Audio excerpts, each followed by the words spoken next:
Tuhan firman-Mu ajaib, kekal meski gunung menghilang. Tiada huruf yang gagal, tak terpatahkan siasat. Hidup seperti-Mu ya Allah, lebih dari emas. Aku bersaksi kitab-Mu, kitab yang suci. Terdengarkan firman-Mu, hibur hati yang luka. Terangilah langkahku kemanapun ku pergi. Biarkanlah firman-Mu berkuasa atasku. Ubahkanku, bebaskanku, ku mau menyenangkan-Mu. Tuhan firman-Mu ajaib, kekal meski gunung menghilang. Ubah dan bebaskan aku, mau menyenangkan-Mu. Salam jumpa pemirsa terkasih, saya menyambut Anda sekalian dimanapun Anda berada dalam episode terbaru program studi harian kita Semua Kitab Suci. Kita masih mempelajari surat kepada jemaat di Kolose, salah satu surat dari penjara yang Rasul Paulus tulis dari dalam penjara Roma pada 60 Masehi. Untuk mulai izinkan saya untuk menyambut tamu kehormatan di studio, hamba Tuhan Saudara Yosef Riyad. Selamat datang Saudara Yosef. Selamat datang Saudara Ayat. Kami juga menyambut hadirin di studio, selamat datang. Saudara Yosef, kami berhenti di episode sebelumnya, di ayat ke-8, dan kami belajar bahwa Epafras menyampaikan berita baik tentang jemaat di Kolose, tentang kasih mereka dalam roh dan kepada Paulus. Lalu Paulus mulai berbicara kepada mereka, berdoa bagi mereka mulai dari ayat ke-9, saya akan baca beberapa ayat, kemudian kembali untuk bertanya. Ayat 9, sebab itu sejak waktu kami mendengarnya, kami tiada berhenti-henti berdoa, untuk kamu, kami meminta supaya kamu menerima segala hikmat dan pengertian yang benar untuk mengetahui kehendak Tuhan dengan sempurna, sehingga hidupmu layak di hadapannya serta berkenan kepadanya dalam segala hal, dan kamu memberi buah dalam segala pekerjaan yang baik dan bertumbuh dalam pengetahuan yang benar tentang Allah. Dan dikuatkan dengan segala kekuatan oleh kuasa kemuliaannya untuk menanggung segala sesuatu dengan tekun dan sabar dan mengucap syukur dengan sukacita kepada Bapa yang melayakkan kamu untuk mendapat bagian dalam apa yang ditentukan untuk orang-orang kudus di dalam kerajaan terang. Ia telah melepaskan kita dari kuasa kegelapan dan memindahkan kita ke dalam kerajaan anaknya yang kekasih. Di dalam Dia kita memiliki penebusan kita, yaitu pengampunan dosa. Mohon berikan saya sebuah ide tentang doa Rasul Paulus bagi umat di Kolose. Hal baiknya adalah bahwa Paulus adalah seorang yang suka berdoa. Tidak hanya ia seorang pemberita firman yang bekerja keras untuk memberitakan Injil kepada jiwa-jiwa, tetapi ia berdoa bagi jiwa-jiwa juga. Ia berbicara kepada jiwa-jiwa tentang Tuhan dan ia berbicara kepada Tuhan tentang jiwa-jiwa. Di sini kita melihat isi dari doanya.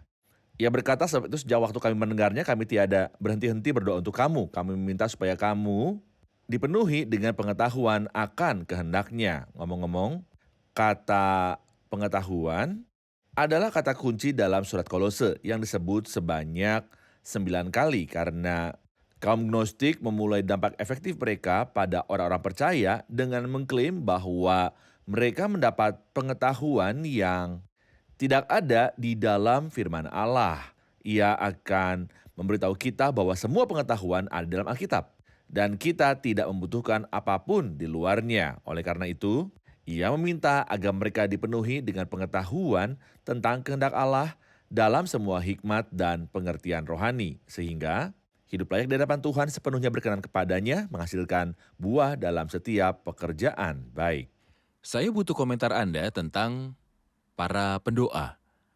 Ada beberapa doa yang bisa kita sebut dengan doa darurat.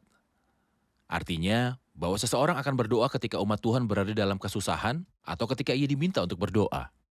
Tetapi ada orang-orang yang terus mengangkat tangan mereka dalam doa dan entah anggota gereja meminta mereka untuk melakukannya atau tidak, mereka dengan hati terbeban berdoa bagi mereka.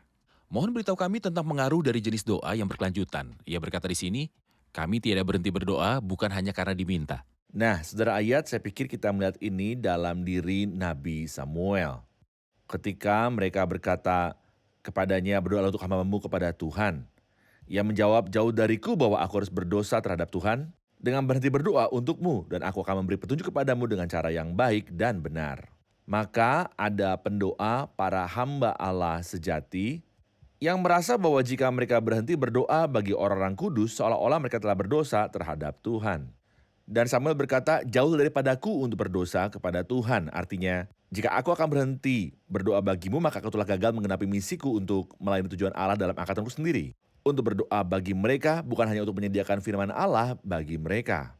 Saya pikir pada zaman kini, kita sungguh membutuhkan jenis hamba Allah ini, orang-orang yang suka berdoa, yang selalu mendoakan orang-orang percaya. Bahkan jika ada satu orang saja dalam setiap gereja lokal, sungguh-sungguh peduli untuk berdoa terus-menerus tanpa berhenti bagi gereja lokal, maka sebagian besar situasinya akan berbeda. Situasinya akan berubah. Benar. Terkadang karena tidak ada orang-orang yang suka berdoa, kita memerlukan dalam keadaan-keadaan darurat untuk mengatur Benar. pengadaan jam doa.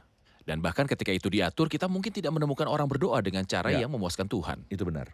Benar. Ia berkata, kami tiada berhenti-henti berdoa untuk kamu, kami meminta supaya kamu dapat dipenuhi dengan pengetahuan akan kehendak-Nya dalam semua hikmat rohani dan pengertian.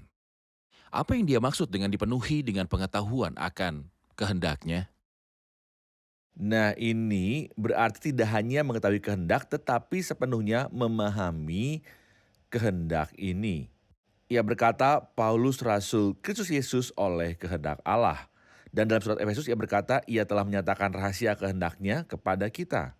Tetapi di sini meminta supaya kamu dapat dipenuhi dengan pengetahuan akan kehendak-Nya. Jadi saya perlu mengetahui kehendak Allah, dipenuhi dengan pengetahuan akan kehendak Allah sehingga pikiran Allah terhadap kita sebagai gereja menjadi jelas bagi saya tanpa kekaburan mengenai kehendak ini.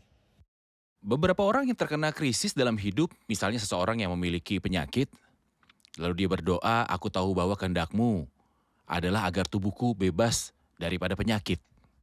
Kehendak-Mu adalah agar tubuh setiap orang percaya tidak berpenyakit. Karena Engkau telah menanggung penyakit itu di kayu salib.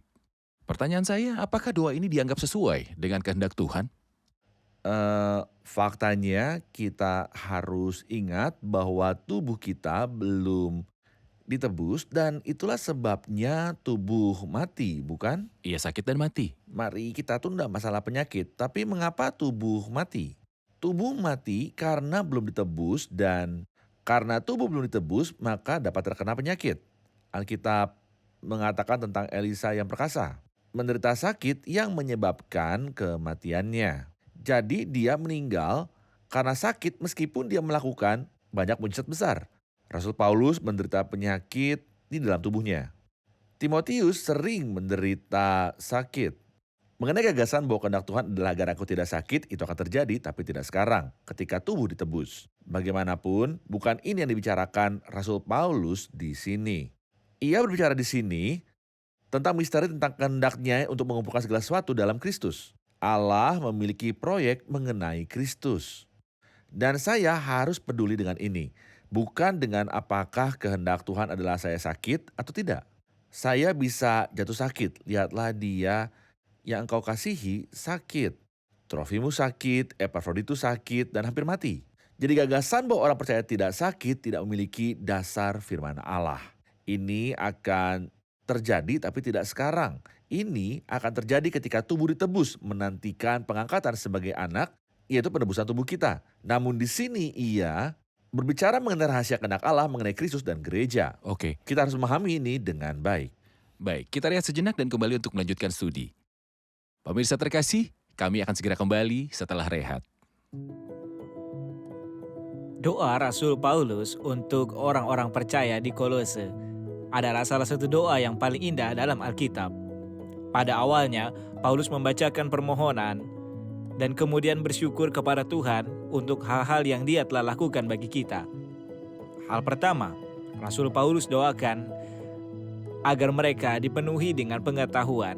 Kata pengetahuan dalam bahasa Yunani berarti pengetahuan super. Paulus berdoa agar orang-orang percaya dipenuhi dengan pengetahuan, tapi bukan sembarang pengetahuan, tetapi pengetahuan tentang kehendak Allah. Pengetahuan ini harus ada dalam segala hikmat dan pengertian rohani. Saya ingin menarik perhatian para pemirsa yang terhormat pada kata hikmat yang disebutkan dalam kitab ini 40 kali. Berkuasa atasku, ubahkanku, bebaskanku, ku mau menyenangkanmu. Tuhan firman-Mu ajaib, kekal seluruhnya. Ubah dan bebaskan aku, mau menyenangkanmu. Kami telah kembali pemirsa terkasih untuk menjawab pertanyaan dari hadirin di studio. Saya tidak memahami ayat 10 dan 11 yang berkata, sehingga hidupmu layak di hadapannya serta berkenan kepadanya dalam segala hal, dan kamu memberi buah dalam segala pekerjaan yang baik, dan bertumbuh dalam pengetahuan yang benar tentang Allah, dan dikuatkan dengan segala kekuatan oleh kuasa kemuliaannya untuk menanggung segala sesuatu yang tekun dan sabar. Saya memerlukan sebuah penjelasan untuk ayat ini. Sebenarnya Saudara Yosef, kita perlu memahami, terutama pentingnya pengulangan kata segala. Saya pikir target ini terlalu besar. Segala hikmat dan pengertian rohani, sepenuhnya berkenan, segala pekerjaan yang baik, segala kekuatan, segala ketekunan. Mungkinkah ini terjadi bahwa setiap orang percaya di bumi ini mencapai semua ini? Anda sudah membaca kata segala persis 5 kali dalam beberapa ayat Iya. ini. Surat ini disebut surat segala. Karena kata bahasa Inggris all disebutkan lebih dari 35 kali. Dalam Indonesia dikatakan segala, semua, seluruh. Meskipun itu adalah surat pendek, dan seperti Anda perhatikan, segala sering disebut lagi dan lagi. Segala hikmat sepenuhnya berkenan, segala pekerjaan yang baik, segala kekuatan, segala ketekunan dan kesabaran dengan sukacita. Misalnya, hidupmu layak di hadapannya. Ia berkata layak di hadapannya, karena surat itu berbicara tentang Tuhan. Dalam surat kepada jemaat di Efesus, ia berkata, hidupmu sebagai orang-orang yang telah dipanggil berpadanan dengan panggilan itu. Dalam surat kepada jemaat di Tesalonika, ia berkata, hidup sesuai dengan kehendak Allah kepada orang percaya yang baru saja kembali pada Tuhan. Dalam surat kepada jemaat Filipi, ia berkata, hendaklah cara hidupmu layak bagi Injil Kristus, karena ia berbicara tentang Injil. Tapi di sini, hidupmu layak di hadapannya. Jangan lupa bahwa engkau adalah hambanya dan dia adalah Tuhan. Hidupmu layak di hadapannya serta berkenan kepadanya dalam segala hal. Dan kamu beri buah dalam segala pekerjaan yang baik dan bertumbuh dalam pengetahuan yang benar tentang Allah. Terjemahan yang lebih tepat adalah dan bertumbuh oleh pengenalan yang benar akan Allah, artinya pengetahuanku tentang Tuhan membuatku bertumbuh semakin saya mengenal Tuhan dan atribut, rencana dan tujuannya. Ini membuat saya bertumbuh secara rohani. Mengenai tubuh, saya tumbuh melalui makanan dan juga olahraga. Tapi untuk bertumbuh secara rohani, saya harus lebih mengenal Tuhan. Lalu ia berkata, dan dikuatkan dengan segala kekuatan oleh kuasa kemuliaannya, untuk menanggung segala sesuatu dengan tekun dan sabar. Ketika ia berkata segala kekuatan, kita akan berharap bahwa ia akan berkata untuk melakukan segala tanda ajaib dan mujizat. Atau untuk menyelamatkan ribuan dan jutaan. Tetapi di sini ia mengatakan, dan dikuatkan dengan segala kekuatan oleh kuasa kemuliaannya untuk menanggung segala sesuatu dengan tekun dan sabar. Jadi apa manifestasi dari kekuatan? Apakah itu untuk Kesabaran dan melakukan panjang tanda-tanda dan mujizat? Tidak, belum tentu. Orang Korintus melakukan tanda-tanda dan mujizat, tapi mereka tidak memiliki kekuatan rohani sama sekali.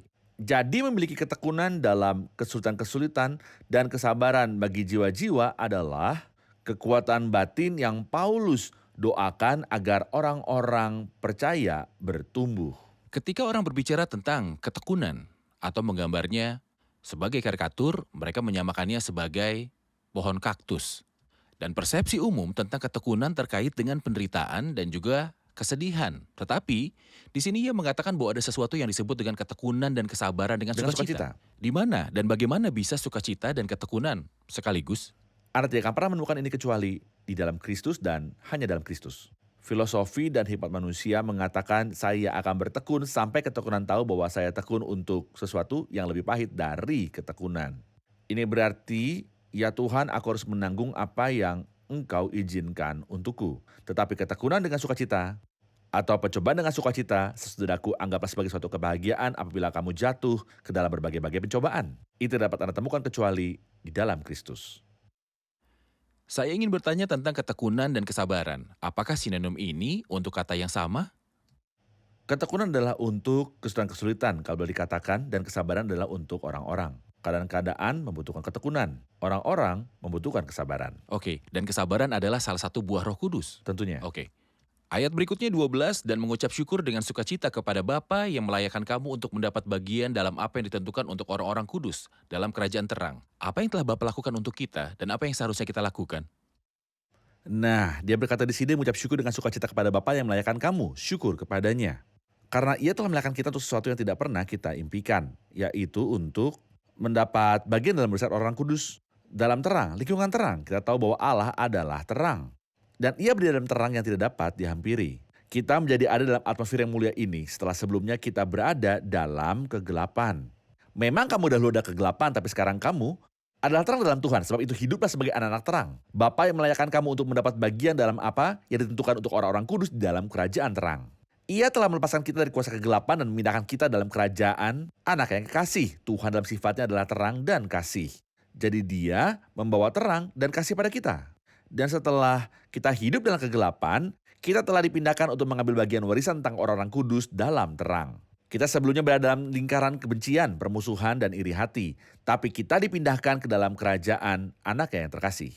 Saudara Yosef, kita akan rehat sejenak dan kembali untuk mengajukan pertanyaan bagaimana kita bisa memenuhi syarat. Apa yang telah Bapak lakukan untuk kita layak mengambil bagian dalam warisan terang? Setelah jeda rehat. Pemirsa terkasih, kita akan berjumpa setelah rehat. Saya mendorong Anda jika Anda mempunyai pertanyaan yang berkaitan dengan bagian ini, kirimkan pada kami akan menjawabnya dengan senang hati. Ubahkanku, bebaskanku, ku mau menyenangkanmu. Tuhan firman-Mu ajaib, kekal selamanya. Ubah dan bebaskan aku, mau menyenangkanmu.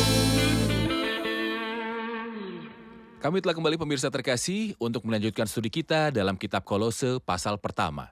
Saudara Yosef, tadi saya bertanya Ya, tentang mengucap syukur kepada Bapa yang melayakkan untuk mendapat bagian dalam yang ditentukan untuk orang-orang kudus. Apa yang telah Bapak lakukan untuk membuat kita layak?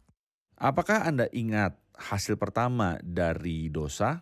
Itu membuat Adam bersembunyi ketika ia mendengar suara Tuhan Allah berjalan di dalam taman.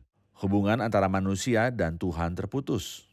Agar hubungan ini dipulihkan kembali adalah suatu keharusan bahwa manusia dibenarkan. Ketika Allah membenarkan kita di dalam Kristus, ia membuat kita memenuhi syarat untuk mendekat kepada Allah. Sebelum itu kita takut untuk mendekati Tuhan karena kita bersalah.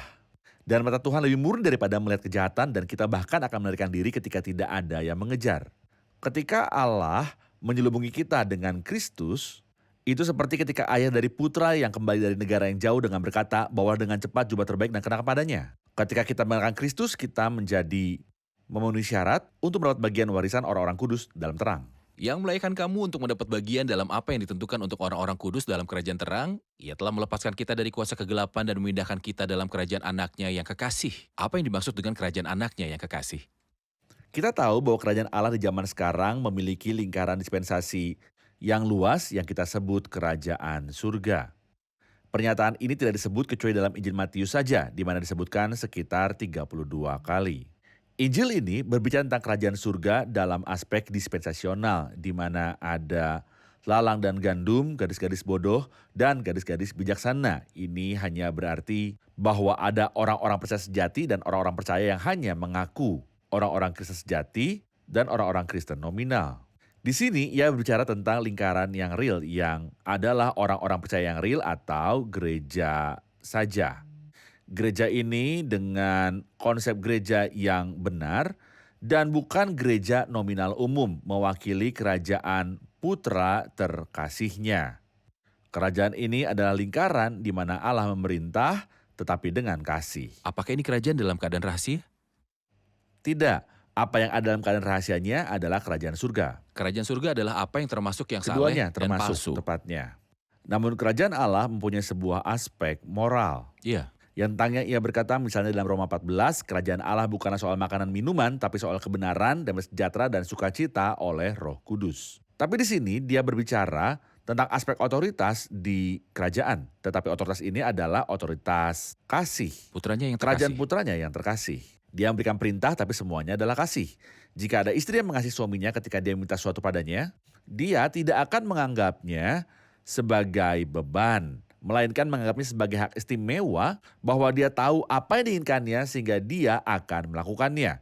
Ketika Kristus benar-benar memerintah atas hatiku dengan kasih, maka saya akan berkata, Tuhan katakan saja apa yang kau inginkan dan saya akan melakukannya dengan senang hati. Inilah kerajaan anaknya yang terkasih. Baik, Saudara Yosef, kita akan menerima pertanyaan dari hadirin di studio. Ayat 14 mengatakan di dalam kita dia memiliki penembusan kita yaitu pengampunan dosa. Apakah ada perbedaan antara penembusan dan pengampunan dosa?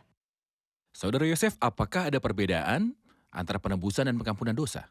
Ya, ada perbedaan. Penebusan lebih komprehensif dan pengampunan dosa adalah aspek penebusan. Saya akan mengatakan bahwa penebusan memiliki dua aspek. Dan ini sangat jelas dalam surat Efesus pasal 1. Dan ayat ini diulangi dengan teks yang sama dalam Efesus pasal pertama. Ya. Namun sesudahnya ia berkata, Roh Kudus Allah yang telah menerangkan kamu menjelang hari penyelamatan. Seakan-akan penebusan belum digenapi. Sebenarnya ada sebuah aspek penebusan yang belum digenapi. Penebusan tubuh. Kita telah menyebut sebelumnya bahwa penebusan tubuh belum digenapi. Tetapi yang digenapi adalah pengampunan dosa. Jadi penebusan mencakup dua hal. Satu digenapi di masa lalu dan yang lain akan terjadi di masa mendatang. Apa yang digenapi di masa lalu? Pengampunan dosa. Apa itu sudah selesai? Ya, jadi saya tidak menunggu pengampunan dosa saya. Tidak, sudah selesai dan saya memperolehnya dan menikmatinya.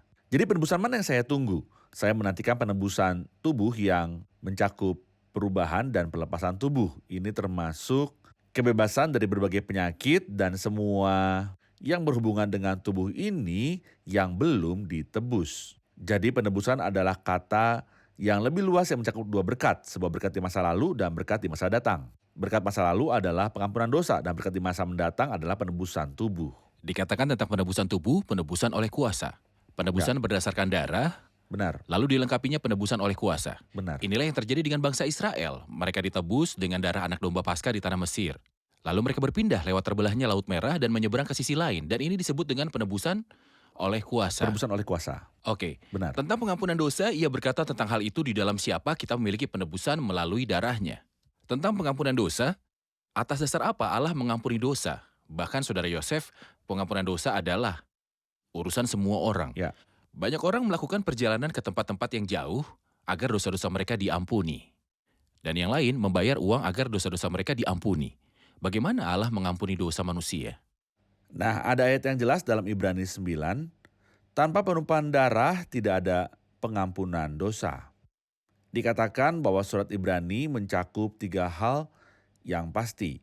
Yang pertama adalah tanpa penumpahan darah tidak ada pengampunan. Yang kedua adalah tanpa iman tidak mungkin orang berkenan kepada Allah. Yang ketiga adalah tanpa kekudusan tidak seorang pun akan melihat Tuhan. Tidak mungkin Anda menikmati Tuhan dan persekutuan dengannya tanpa kekudusan. Tidak mungkin Anda memuaskan Allah tanpa iman yang sejati. Tidak mungkin dosa-dosa Anda diampuni tanpa penumpahan darah. Itu sebabnya penumpahan darah sangat mendasar dalam pengampunan dosa. Oleh karena itu adalah kebutuhan mutlak bahwa Kristus mencurahkan darahnya di kayu salib sehingga kita menikmati pengampunan dosa. Sejak kapankah Allah menyebut tentang penumpahan darah? Apakah itu dalam perjanjian lama atau baru-baru ini di dalam kekristenan? Bahkan darah adalah ajaran yang menembus ke kedalaman Alkitab sejak awal.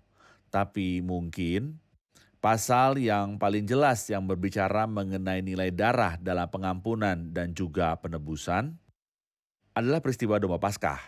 Ketika Allah berfirman, aku akan berjalan dan semua anak sulung akan kubunuh. Kalau begitu akankah engkau membunuh anak sulung kami juga? Dia menjawab, ada syaratnya. Sembelihlah seekor domba dan bubuhkanlah darahnya di dua tiang pintu dan ambang pintu.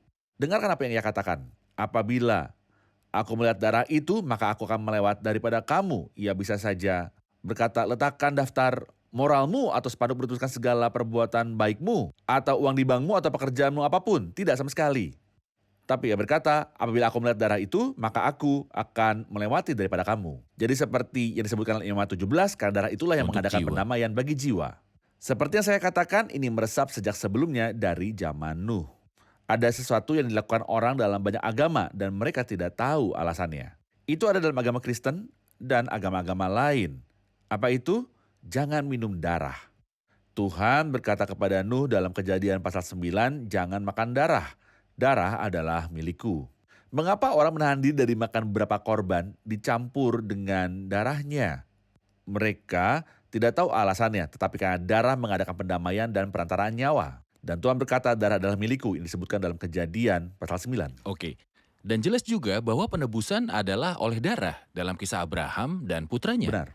Ketika Allah mengutus domba jantan sebagai pengganti putra dari Abraham. Allah itu meletakkan disembelih. dasar korban persembahan, yaitu darah. Dan ketika aku melihat darah, aku akan melewati kamu.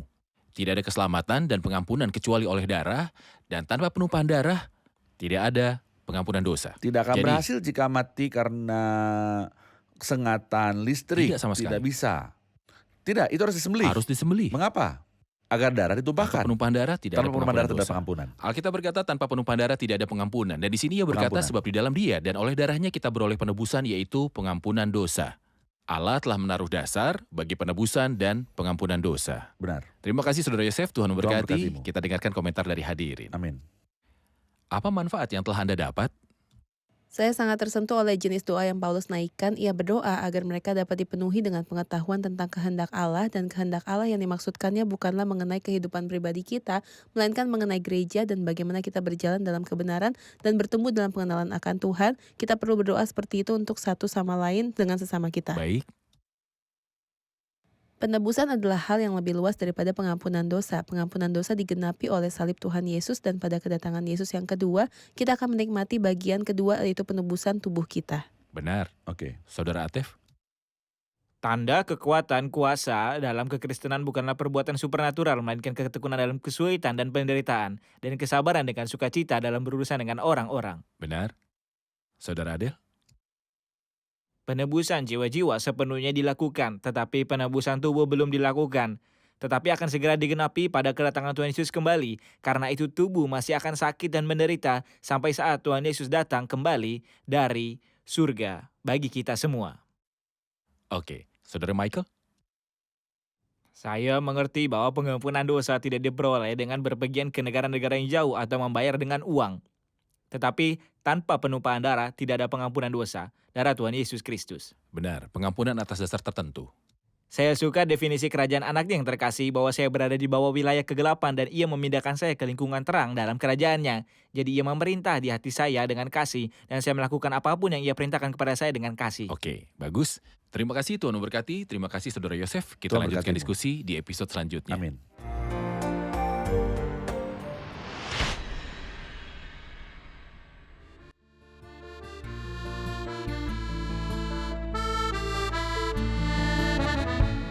أحيا أمينا للإله أعيش في رضاه أحيا لمن بموته منابع الحياة أحيا قويا صابرا في الضيق والعناء أحيا شجاعا ثابتا بصادق الوفاء يا سيدي الإله يا واهب الحياة حياتي يضمن ثابتا في الحق لا سواه في الحق لا